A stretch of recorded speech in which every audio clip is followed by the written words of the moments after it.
Hello and welcome. I'm your host Petri, and this show helps you to build your company.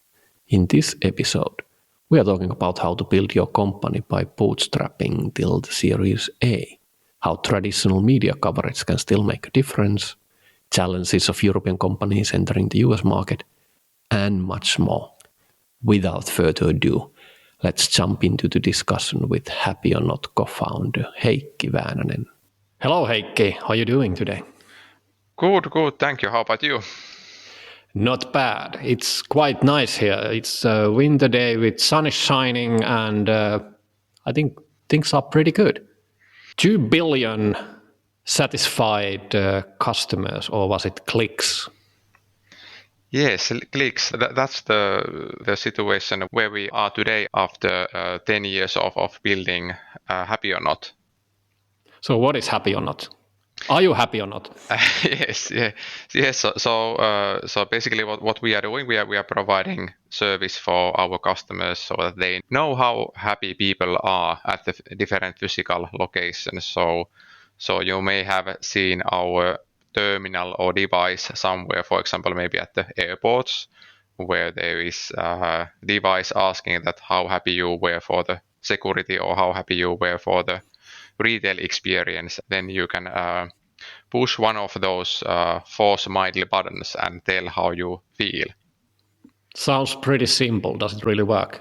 When we started the business, that was one thing what we needed to learn because the idea felt so simple that also like we were not, of course, 100% sure that if this will work, and so for that reason we agreed with roughly 5 customers to test the idea and see and learn if the data has some value for the customers.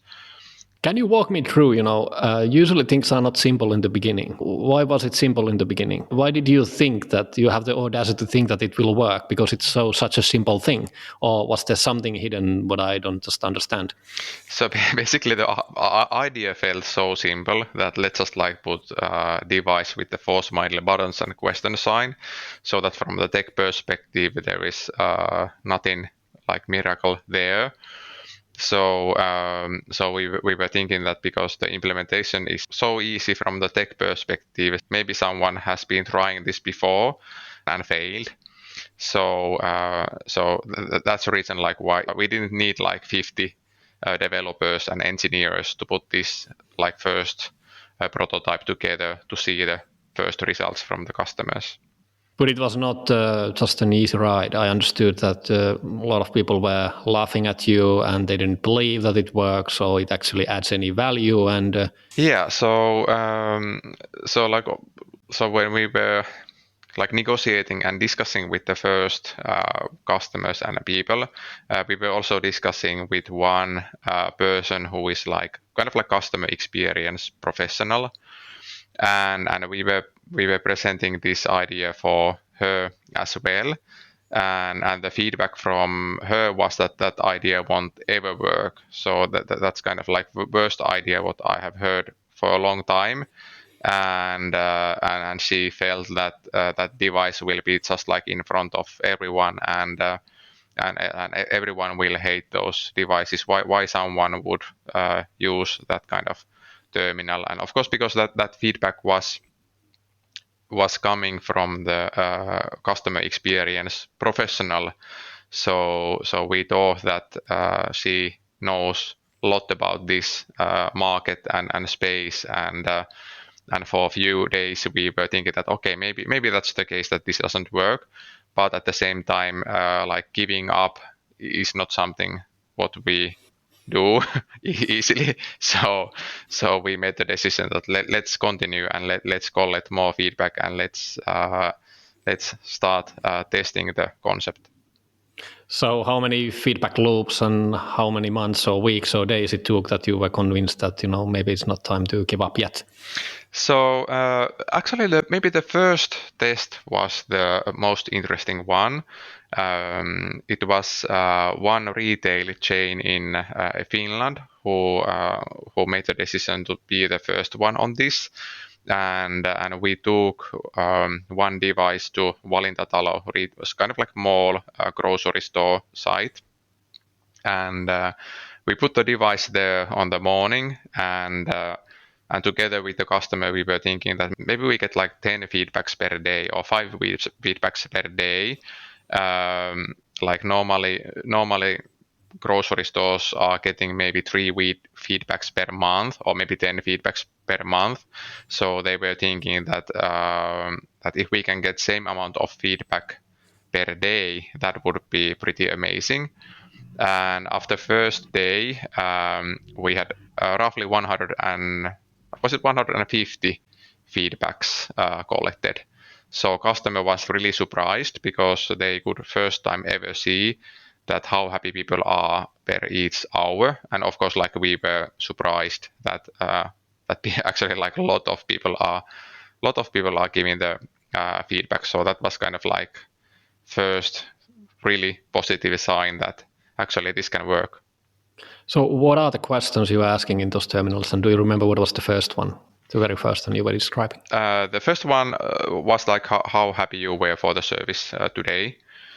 Of course, yeah, in Finnish here, like locally. But basically it depends on the vertical. So if you are within the retail, usually it's about the customer experience. It's about did you find the products. It's about cleanliness of the location.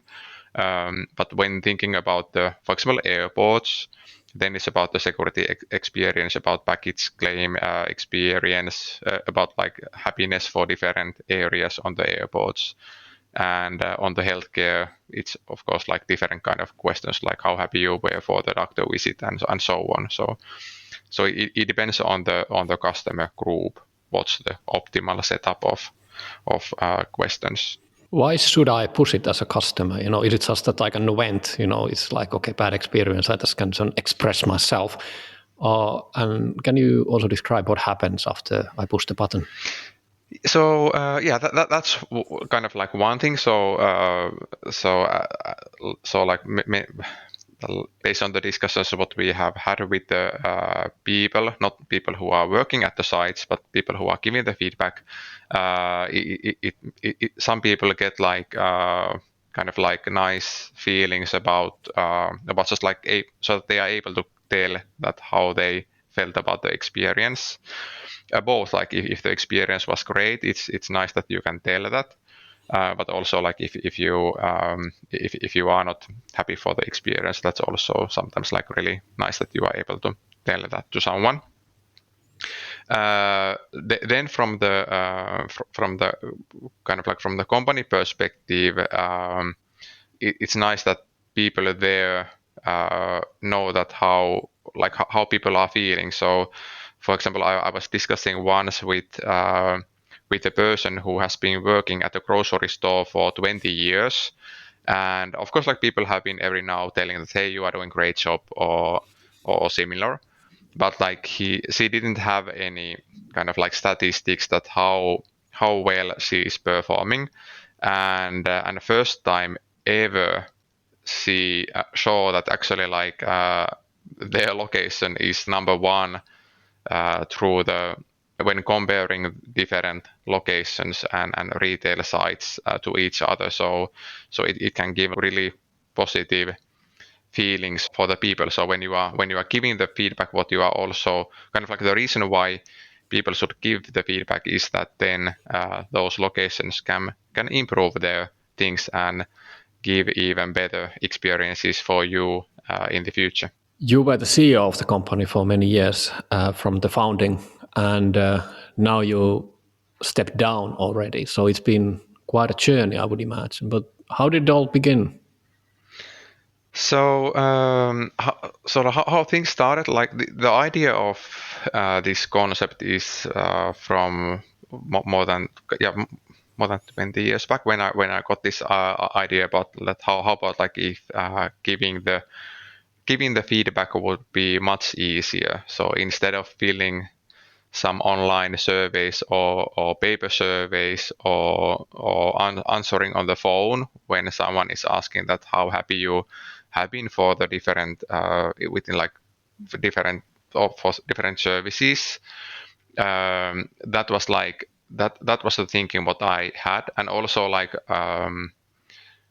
when working like and when helping other companies, I noticed that companies are usually asking, or back then companies are usually asking customer kind of like feedback maybe once per year or maybe once per 2 years, and I felt that that can't be the case on long term. So customers are the ones who are bringing the money for the companies, and it felt kind of like weird that you would be asking every second year that how do you feel if at the same time you are the one who is paying my salary. Can you apply these principles and what you now learned in a startup environment? So if I'm building a new startup and starting today, now what do you know, based on that 20 years experience, what would you tell someone that, what are the things to implement and how to do that, even though they may not be in the retail space? So there's like few things on that. When starting the startup nowadays, the great thing is that you will have like really good tools to get a lot of data in so that you can optimize your offering much faster than you were able to do maybe 10 years ago or 15 years ago. So building the startup today is kind of like it's pretty different compared to how it was before. So there is Power BI, Tableau kind of tools. There is like a lot of free tools within marketing, within sales, and also for the product development, and how like customer satisfaction relates to this is that when you are building the startup, you may want to know that for example, within marketing, your messaging works well. Of course, you will be then using like different kind of, or you will be following maybe some conversion metrics from leads to marketing qualified leads and sales qualified leads and so on. But you may also want to know that what people are thinking about the messaging what you are using. Or within the product development, it can be the same that you can follow the metrics that from the first sign up, like what's the percentage of the people who are using your service again. Maybe the drop off is, let's say, 50%. So for some reason, your customers will use your service once, and then 50% of your customers disappear. So then you may want to ask that what are the reasons why you didn't come back, and then that's something what relates to customer experience. You want to learn the reasons behind the drop off. How quick cycles can you have in this feedback loop and improving and trying again? So it's basically in, I would say in days. That's pretty typical nowadays. Not maybe within the hours because of the volume. So usually you may wanna have like at least maybe 100, 500 feedbacks in total. So usually it's about the days. That's kind of like that's how like also like the most successful companies are working nowadays. So it's about testing things and seeing in a few days if new idea works well or if it doesn't work well. Let's take an example. You've been in the gaming world before. So if you're building a mobile game and you would like to test the pulse of the new improvements in the latest version, can you do that? Sort of basically applying the principles and ideas. What are you doing? The principle is the same. So in the game development, it's the same as like developing let's say the softwares for the some like in B2B environment. So it's about like having the mobile game version. For example, you may wanna test that are people able to increase the volume, and you are maybe doing that by sitting next to the person and testing different ideas that, hey, like if let's put the volume icon here and let's see if people are able to recognize that. And if people are not able to recognize that, then change the color or put in the volume icon somewhere else. Or if you can't be physically there, then you can do that online as well and ask feedback there. So can that be actually done in a sort of COVID world type of way? So people are around the world and you have a new software release. So can you somehow put the buttons? So how do you know that how they're feeling when they downloaded the new version or they're playing the game or they're onboarding? And is there a way to know that, what's working? So it's it can be done, for example, with the video connection. So in some tests, you actually wanna follow what person is doing. You wanna follow where the person is watching. You may also wanna tell the person that please continuously tell that what you feel and what you are doing and what you are trying to do. So when someone is let's say again, like if someone is playing mobile game, the person may tell that, hey, like now I want to add my friend here as well, but and now I'm trying to find the button, like or the way how to do it. And if the person recognizes that it will take, let's say, 5 minutes for to do that, then the learning is that, okay, we actually like need to do this in the way that it's a bit easier for the users, because otherwise there will be maybe drop off and you will lose the players and the person will download some other mobile game, which there are like a lot of available today. Have you noticed been getting quite a lot of media coverage? And I remember 2018, I think it was 2018, you got New Yorker write an article about you, and that sort of was a big deal. And obviously it is a big deal, but I mean that it had also a lot of a business impact. Can you explain and tell how can you get such a nice article in New York? That was our goal always, that it would be amazing to be recognized by the top magazines in the world, and especially in US. How this New Yorker opportunity came was that we were at the trade show in US, and there was this person from New York going around. He came to see us. He came to our booth and was asking that, like, what we are doing, how this is working, and so on. One person who has been with us for a long time, Todd Tyson, was on the booth, and he was telling the story, like how everything started and how this works and so on, how we are changing the way how retail companies can like improve their operations.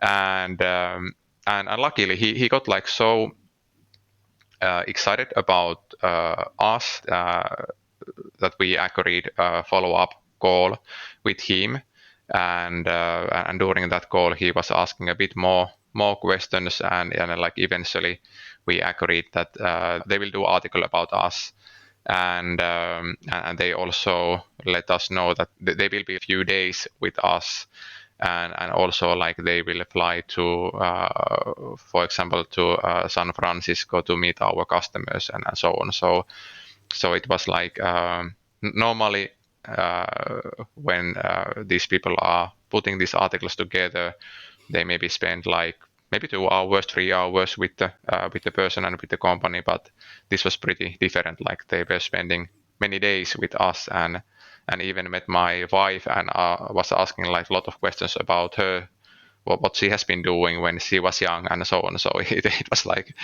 it was kind of like more questions than you are getting in the like job interview.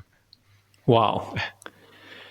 So what was the impact? Nowadays in the tech world, we tend to think that it's more about Twitter and the social media, and the regular media doesn't have that big effect anymore. But I would assume in your line of business, it had a great impact. So during that time, we had like some presence in US. We had some customers from the US, But Can you name a few customers just for to get an idea? So, for example, like Rite Aid was our customer. The Space Center in Florida was our customer. A few hospitals were our customer. I think like we had our first terminals at Walmart as well. But basically, like, so when European company is going to US, it's about building the credibility. And if you have only European customers, unfortunately, like US companies, like it's more critical for them so that you have local references and so that those people can maybe have a chat with the people who are already using your service. So we had some customers, but we were missing the kind of like parts of the credibility there still.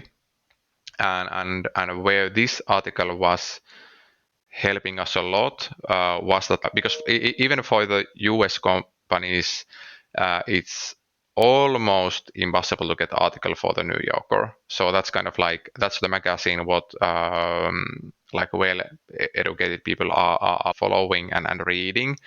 And after we got that article and when we were telling that on the, for example, on the call or on the meeting with the customer, that actually like here you can read the 6 pages story about us on the New Yorker, then the comments were like, wow, like how you did that we have been trying to get article on that magazine too, but like we never have been able to do that. So how you made that happen? And so it was kind of like big thing on from the credibility perspective, and doing the deals became much easier after that. You have your US headquarters in Florida, which is becoming sort of a hot place for startups now. People are moving from San Francisco and different places to Florida, but you were early on there. Why Florida? It was actually like, I could of course tell that we made big research and we saw this happening in the future, that companies are going there, but like that wasn't the case. So few things which were critical for us was one was the time difference. So when you have employees in Europe and in Asia as well and in US, it's easier if people are kind of like so that there wouldn't be too big time difference between the teams. And we are from Finland, so we have like pretty cold winter time. So our first persons who went there, we just like started from Florida. We didn't think about too much about that. Made like small research, but like not the long one. So we were thinking that let's start here and let's see how things goes. Our customers were basically everywhere in US. So we were not in the position where we would have like 100 potential customers in US and they all are in New York. Then it would have been easy to pick up the New York. But because our customers were everywhere and anyway we needed to fly to different cities, so we started there and that's the place where we are today. We have people in some other locations as well in US, but like the office in Florida. You've been having some ups and downs in recruitment, like any founder and any company. Can you elaborate a bit and tell some of the stories you've been having during the time? Maybe when you were moving to US, for example, how did you find the people? No, that's like maybe one thing also for the European company. So when you go there, people in US they are amazing on telling their story and presenting themselves and when we were doing like first hires there, it felt that in US there's only amazing candidates. And like all of them were able to tell the things what you want to hear, and that's a bit different compared to, for example, Nordics. You can have amazing talent in Nordic, but on the job interview they basically just like tell that I have been doing this kind of like pretty small things, and the reality is that they have done some amazing stuff.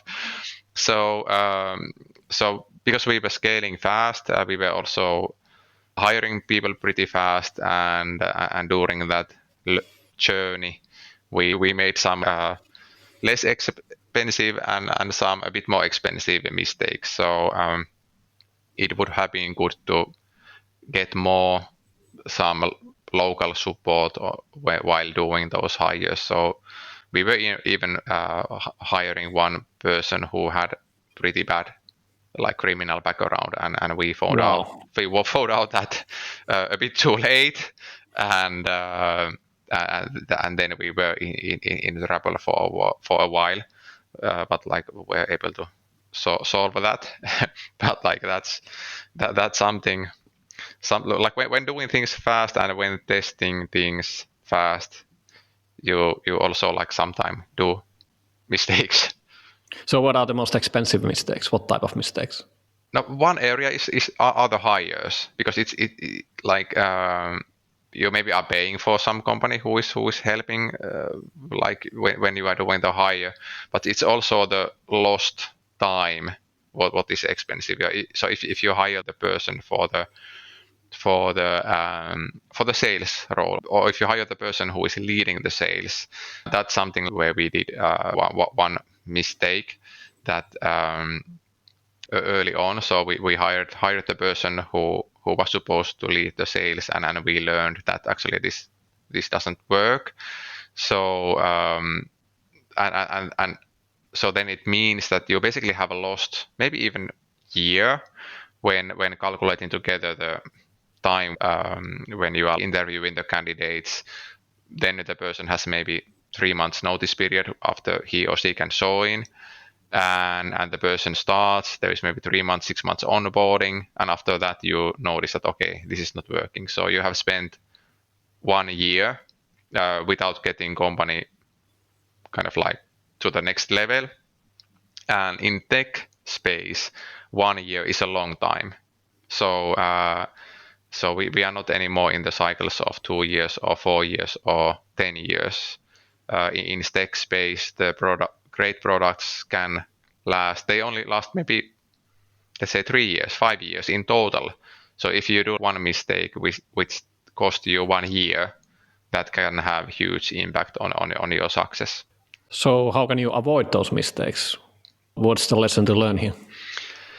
That's a really good question. Especially if starting the business first time without networks, then I would maybe encourage you to get some help and be data driven there, doing some tests and making sure that the profile equals to really successful, let's say, sales leaders who you are looking for. That's one way to do it, and that's the way how we are operating nowadays. That we are using as much data as possible when doing the hires as well, to make sure that we would do less mistakes there. But of course, what do you mean by data? So you can have there's a lot of great tools available nowadays. You can run different kind of tests for the candidates. So for example, we have been using the Caliber test in globally, and that has been working really well. So the results are pretty much trustable, and if the person gets really good scores on that test, it usually means that the person is also successful. Maybe the other way to do it, if you have some networks and if you know some people who have been successful before, and if you are confident that those people have still energy and willingness to run, so maybe then hiring those persons who you know that are kind of from your network and have been successful. That has been one great way to do good hires. How are you using Happy or Not within the company? Are you testing and having the pulse of the staff as well? Yes. for the whole company history. So that's something what we are doing, and what like many companies globally are doing. So every day when people leave the office, they can give the feedback that how they felt, and that has been like really helpful when you know that, especially for the management. It's more about if the feedback, if there's more employees than normally who are not happy, and you also, with the follow-up questions, you can also find out that what are the reasons. So compared to yearly surveys, the management and the employees get the information about dissatisfaction like next day. That's of course helpful for the teams, so that you can fix things fast instead of waiting a year. How do you figure out the root cause? If there's people are just not happy, how can you try to figure out what's the cause of that? So the version what companies are using nowadays a lot is the tablet version, and there you have a follow-up. So let's say that if the person wasn't happy, so then there is like follow-up question that was it maybe because of the leadership, or because of the workload, or maybe because of the office environment. And if the person says that this was because of the leadership, then the person can also type a bit more details there, that like what were the reasons. So maybe I had unrealistic goals for this month, or maybe the way how supervision is kind of like managing the team. Maybe there is something what can be improved there. But it's still anonymous. So that's something like what we want to make sure that people feel safe to give feedback, because otherwise there will be less feedback for the companies. As a CEO, I think you've been the entire time till you stepped down, the CEO of the company. Can you describe the process, how you've been changing your role, and from the beginning, and what have been the most difficult and maybe the easiest and unexpected ways you have, grown in the process, and things you want to share with other ones who are facing the same thing? I think like for this topic we could use maybe 1 or 2 or 3 days even. But like so basically, yeah, there's huge differences if you have like 5 employees, if you have 20 employees, if you have 40, if you have 60, 100, 150, 200. So all those stages are a bit different. And so like if you have a small team of, let's say, 6 employees, then you have like usually one supervisor and the team. All of those people can be in the same room, and they always are on the same page, and you can change the direction of the company in one day, or you can change the direction of the company even twice per day, like if you just agree with the team. So you are pretty agile. Like when you have 20 employees, you are not maybe anymore the supervisor for everyone, so you start to have a bit structure there, but still keeping all the employees on the same page is pretty easy. When going to the space of let's say plus 100 employees, then things will change a lot. So then you have to start thinking about different processes. What's the way how employees are managed within your company? So let's say that you have a marketing team, you have a sales team, you have a research and development team. If you hire a person, let's say that you hire a person from the Oracle to lead the marketing, you hire a person from Salesforce to lead the sales, and then you hire a person from IBM to lead the product. And if you just leave it there, and you work with only your team members, what you will find out that actually we have 3 different ways how people are led in the company. So there is one who is leading the people how people were led at Salesforce, and one person who is leading the people how people were led at Oracle, and so on. So like one like advice what I would give for the teams who go beyond, I would say maybe 60, 70 employees, then you have to start think about things like how actually people are managed, how people are led, what's the way how we are doing that within this company, and so on. So that's kind of like the big kind of like difference, and also the step for the founder. So if you are founder of the company, when you have 20 employees, you know everything about everything basically. And if you have, let's say, 70 employees, you don't know anymore about. You have to start trust on your team members, and when you have 150 employees, you don't even know everyone's names. And that's one step where I felt that maybe I'm losing my memory because like I can't remember everyone's names, but that's one phase.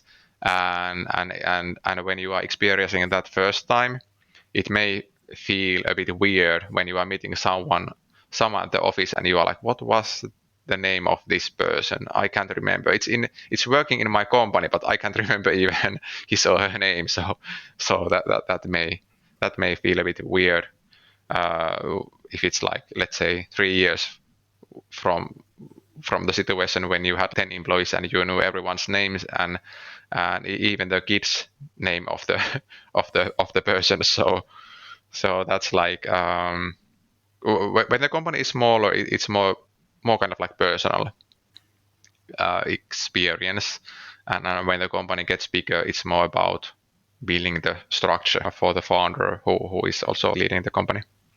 Was there any phase where you were thinking that, okay, this is getting a bit out of hand, you're not comfortable with the speed or something happening and something, some rough patches in the growth? Like many times, maybe the we did the A round and the first round when we had about 60 employees. So and the investor, we started the collaboration with investor, and we put the hiring plan together, and within that hiring plan we had roughly 100 roles. And so how big was the A round? It was about 15 million. Okay. Did you have any money before you did bootstrap, or put your own money, or was there something, angel round or seed round or something? Yeah, no rounds before that. So it was bootstrapped until that. Okay, how many years you were basically bootstrapping it? And 6 years. Yeah, 6 okay. years. Yeah. So you were like a few founders, and basically you owning the whole cap table at that point. Yeah, and also like sharing the shares for the team members. So that's something like what we have been doing always quite a lot. So not keeping the ownership only like within the like really small team, like let's say 2 or 3 persons, but like we always have preferred the way that like we share the shares of the company for the team members, and because I think that it's better to own a smaller part of the really big success than owning 100% of the no success. So it was a big deal actually to take external investor, because then it's not in your hands entirely anymore. So was that something you need that you must do, or you wanted to do, or can you explain a bit of the process? We spent quite a lot of time with the different investors. There were like maybe 100 investors contacting us during that year, and all of them telling that, hey, please like take our money and you can do amazing things. We spent with one investor called Nordzone like quite a lot of time. So we have the plan going forward without the investment, but also with the investment. And the difference of what we saw there was that actually we can do things and we can speed up things so much that, let's see, if we are able to get reasonable terms or good terms, if the package feels good, if the team at Nordzone feels good, if kind of like all the components feels good, and we even had the So one thing like what we did was that we were asking from the investor that can you come and give presentation about yourself for our employees before the investment. So if our employees will say that this sounds really nice and exciting and good, then that's kind of like the one positive sign. And like you mentioned, it's pretty big thing when the company is not anymore like within your hands. But of course, like that's like yeah, it's not like investors are coming you and telling that this is how the business should be led in the future. Of course, like the team who is building the company should have the knowledge, and basically the role of the investor is to bring more money to make sure that the company can move fast and expand the operations fast and become even more successful. So you were not actually knocking on the doors of the investors. They were coming to you and you were like, okay, well, let's see if this works. Did I get that correctly? Yeah, that's how the environment and space works. So when a company is getting to the point of, let's say, 5 million euros or dollars in revenue, there's like a lot of investors who will be then contacting you, and especially if you have been growing 50% year, like 100% year on that scale, those like all good VCs or investors, they have a group of people who are doing research and they are trying to find you. So and usually they find. So that's like, because like what investors are doing, they are basically investing money what they have to invest somewhere. So they can't be without investing that money, and there is competition on that space as well. So there is no like one or two or three investors who are investing on companies. There is also competition between the investors, and they want to make sure that they can give money for the teams which are the best ones and capable of on like scaling the businesses, because of course like they wanna get like good return for the money they put in. This is not your first company. You've been successfully building and selling companies before as well. Has that been critical in the success of your current company? It made the first years a bit easier. So we haven't been on this scale. Now we are going beyond 100 million in valuation, and we haven't been this far before. But the first years were definitely much easier. We had small software development company, roughly 10 employees. Then we were in gaming business or in mobile game business, and that business was growing really fast. We sold the business when we had roughly 40 employees in total.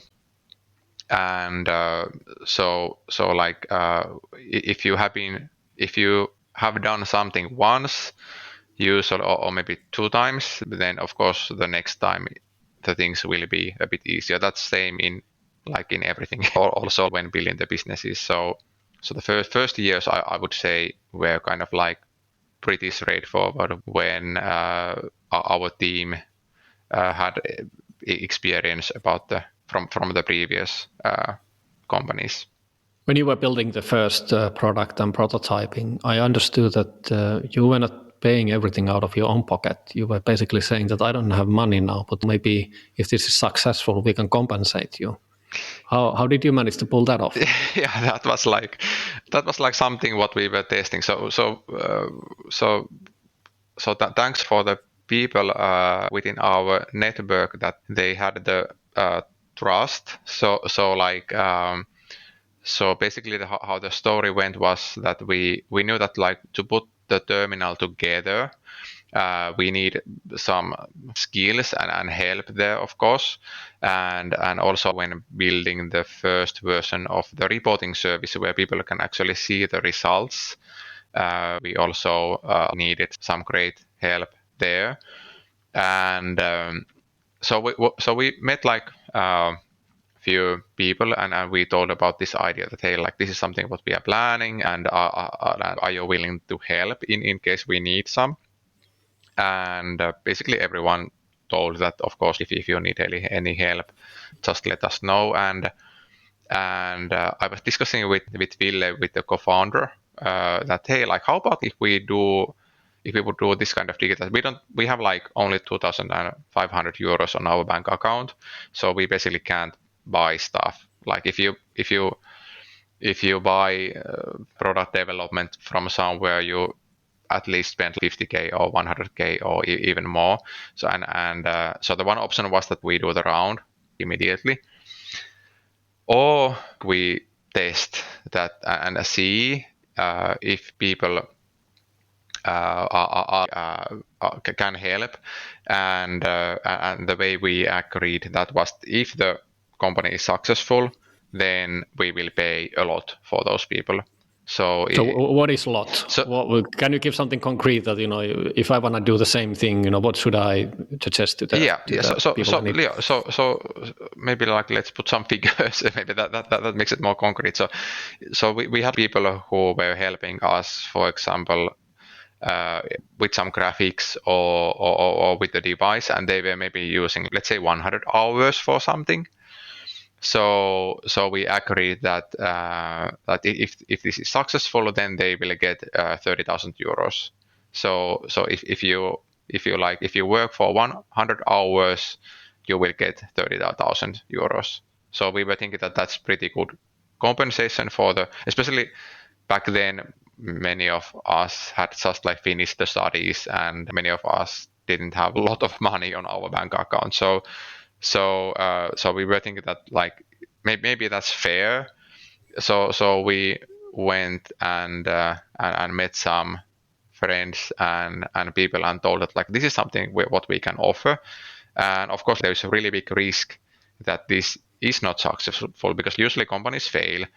And but like if you are willing to take this risk, if you really are willing to help, this is something what we can offer. And all those persons told us like yes, they are happy to help. And we also made some documents or papers about that, so that we have something documented as well. That's something what we have been doing always, that like let's put stuff on the paper so that we don't have to discuss after few years that what we actually agreed. That's how it was working. And after the company became successful, then we paid those out. You've been also taking money after the A round, and can you explain something about the process there as well? And does it get easier? Is there any changes, when you start to put more alphabets onto the series? It's a bit different. So when doing the smaller rounds, then the requirements from the investors are not so kind of like tight, and when doing the bigger rounds, then there will be much more requirements, for example, related to the data quality.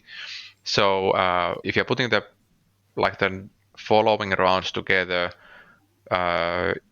you most likely have then the experience from the previous rounds. So you know all the terms, you maybe have read one book or a few books and some articles, and you have gone through the process. So from that perspective, it's kind of like easier. You also maybe have the network already in place. Sometimes the investors who are doing the B rounds are maybe a bit different.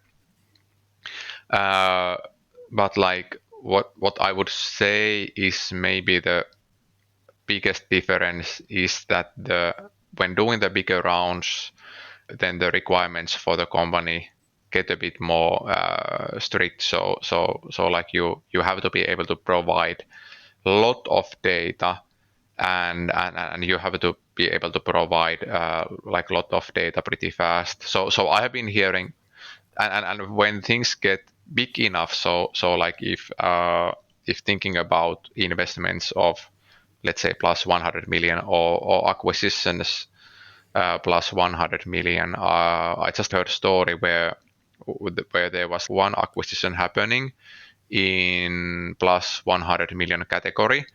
And the company who was doing the acquisition sent the data request for the company that please provide this churn information us.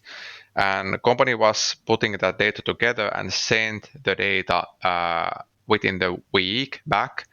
And the feedback from the company who was doing the acquisition was that this was too slow, and we will cancel the acquisition. At this stage, you can't answer on this kind of basic questions in 7 days. You have to be able to provide the answer within a day or two. And for that reason, we canceled the acquisition. So basically you have to have everything ready and anticipate it all the time. Yes, on the like when you get to the category of let's say maybe plus 20 million rounds, and especially if you are working with the US investors. US investors are they require more in terms of data quality. When scaling up the business, you need the data for the investors, but also you need the data to scale up your business. So there's many reasons why to focus on the data quality. How much you've been raising so far? Roughly 40 now. So what is your plan for the future? You still need more rounds, so you want to go public, or what's the big plan? So the plan is to continue building the business and create even like much bigger success story. And how we see it is that when you build amazing companies, then you also have options. So you can have IPO, or you can maybe sell the business. You can maybe continue as just like having the company. Maybe if you have investors, of course, like those investors have to do the exit, but there will be then some other parties who can maybe then buy those portions. Our focus now is to continue building the success story and going from there. That's something what I also advise people to do. And I think like this COVID is now a really good example about that. So if some companies had in mind that let's sell the business on 2020 summer, that's our goal, and we do everything to get there, and we streamline our cost structure and so on. We sell the company then, and now we know that COVID happened, so there can be some external things happening. If you put your eggs on the one basket, you may have not so nice surprises. And so if you have the amazing business, then you have also many options.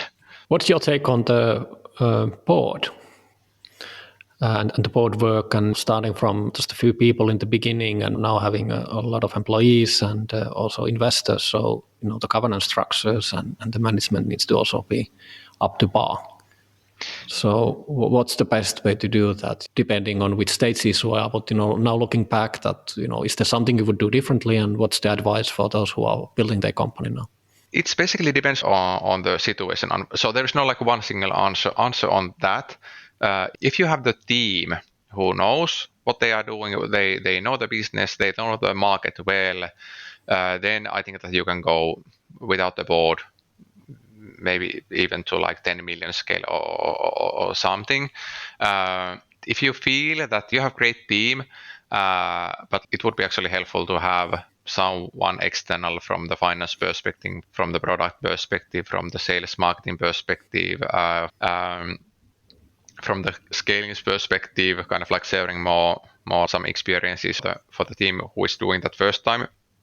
Then it's maybe good to have the board in place and to have the skills there, what you need.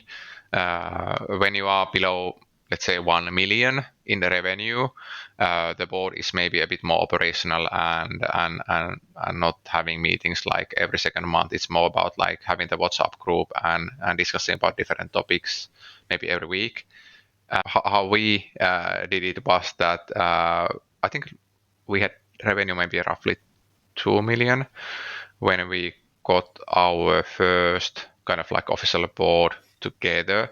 So until that, we felt that we kind of like know what we are doing, but at certain point I felt that it would be good to have some kind of like supervisor for me as well, and it would be good to have the people around you who you can discuss with about different topics and get some help. So so the first board was about group of people who had really good experience about scaling the businesses in like from marketing sales perspective, from the finance funding perspective, and nowadays it's more about having also like investors on board. We usually have had 5 or 6 members like within the board to make sure that there is enough ideas, but not like too many ideas. If you have a board of 10 persons, it may be tricky to do the decisions. If you have like, let's say 5 persons within the board, you can also get decisions out. You were planning to step down from the CEO role, and then COVID happened. Can you describe the changes and how did you actually then finally come up with the new CEO? Yeah, so I have been on the CEO positions now roughly 20 years, and a bit more than 1 year ago, it started to feel that it would be really interesting to do something else as well. And this again is about testing different things. So I was thinking that now I want to now test that, like how does it feel to do something else as well. So at first I thought about this idea for the investors. And at first they were like, okay, that's interesting thought. What's wrong with the company? yeah. Why you are doing that? This is not something what founders normally do.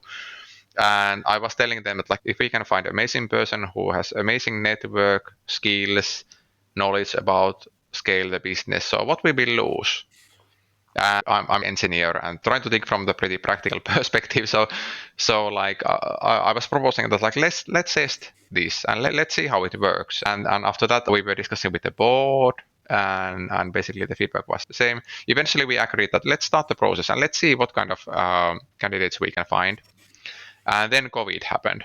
We were on the journey of scaling a company towards 300 employees globally, and the COVID came, and we had this hiring process going on. So of course, like then we had to agree that okay, let's now manage this phase. Our new business sales dropped roughly 90%. So then I had to focus on the situation what we had within the company and the employees there. But also I continued together with our chairman the discussions what we had with the candidates. Eventually we actually found the person from our board.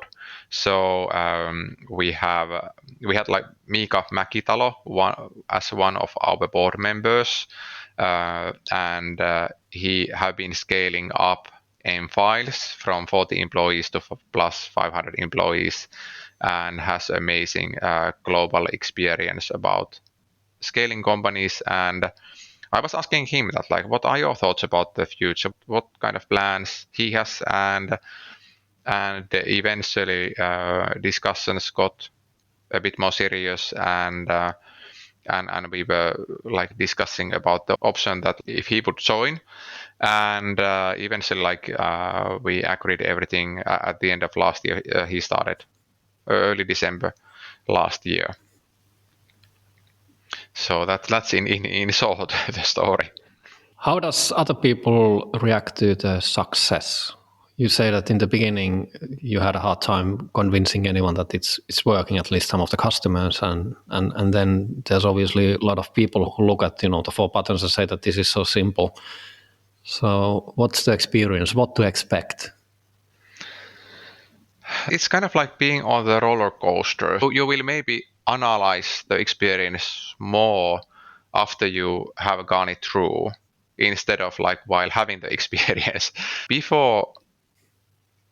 building the companies, I was thinking that maybe there is a lot of, I don't know, parties and kind of emotions related to that during the journey. But of course, at least in our case, the journey has been so kind of like fast. We have been just like doing a lot of stuff, moving fast, having fun, and every day trying to learn something new, improve things. Maybe we should have had stop few times for a week and just like discuss together that what has happened and what are the learnings and how to go forward. But it has been more about run for 10 years and maybe detailed analyze will come later when have more time for that. In one episode with Jürgen Appelo, he had some interesting experiences in Canada. I think you were traveling to Canada and something happened. Yeah. So yeah, this is like one thing when going fast from places to other places, from countries to other countries. Sometimes you are so focused on the business, you are so focused on the customers and improving the business that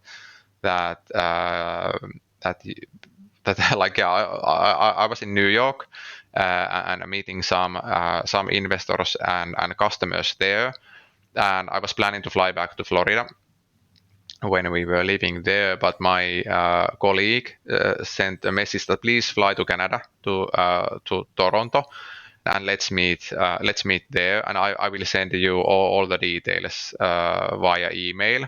So I took the ticket to Toronto and went there to the airport and went to the security line.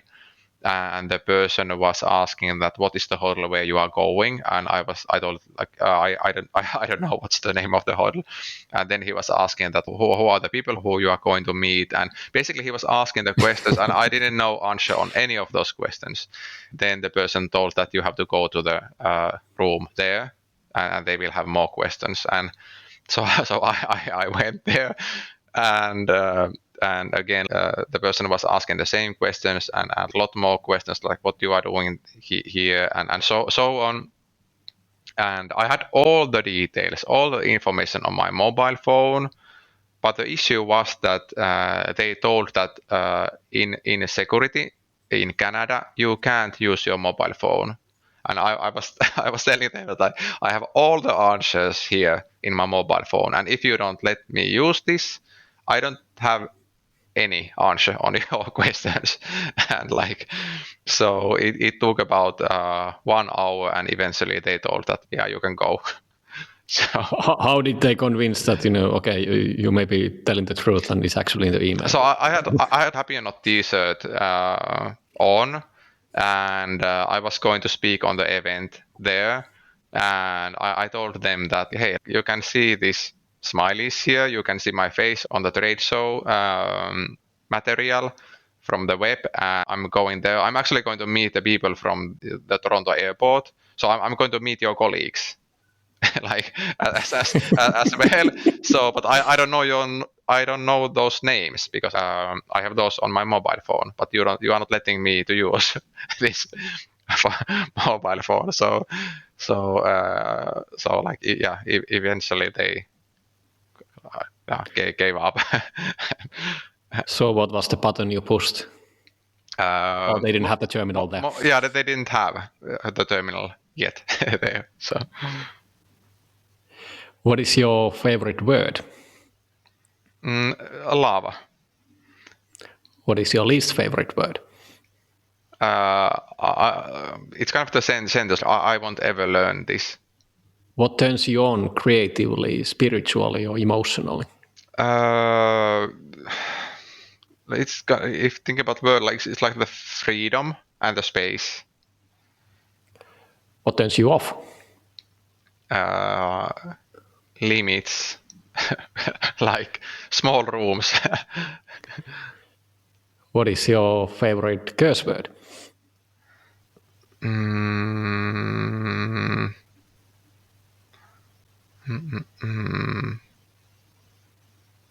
This is hard. Let's go to next one. What sound or noise do you love? Sound of birds. What sound or noise do you hate? How to say this in English? When someone is giving up without no reason. That's yeah. What profession other than your own would you like to attempt?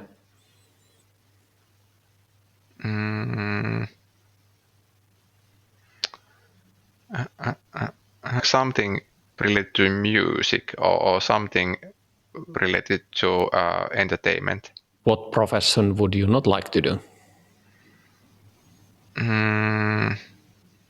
Like doing something what's against the situation what we have globally now in terms of temperature increase and the climate change what we are having now.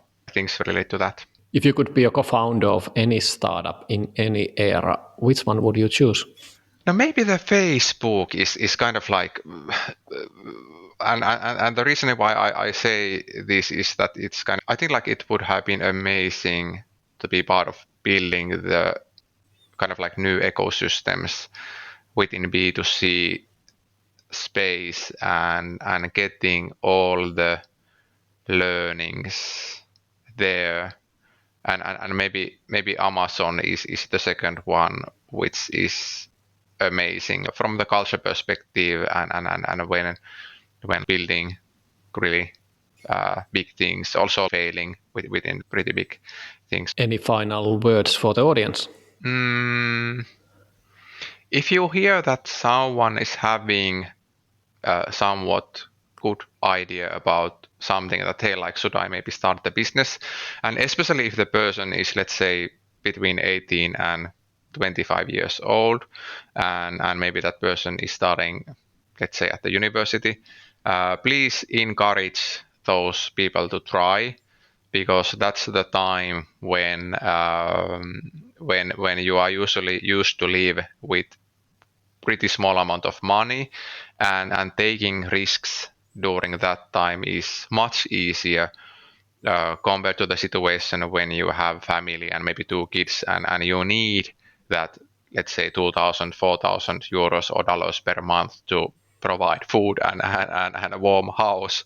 There definitely can be more successful companies globally. So that encouragement can mean that we will then hear about some amazing success stories because have been guiding some people to that direction. We need support from each other, especially during these times.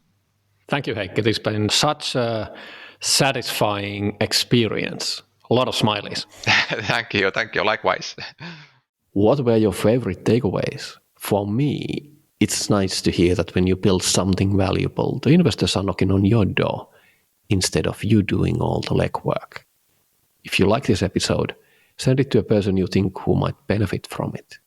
Thank you for listening. Until next time.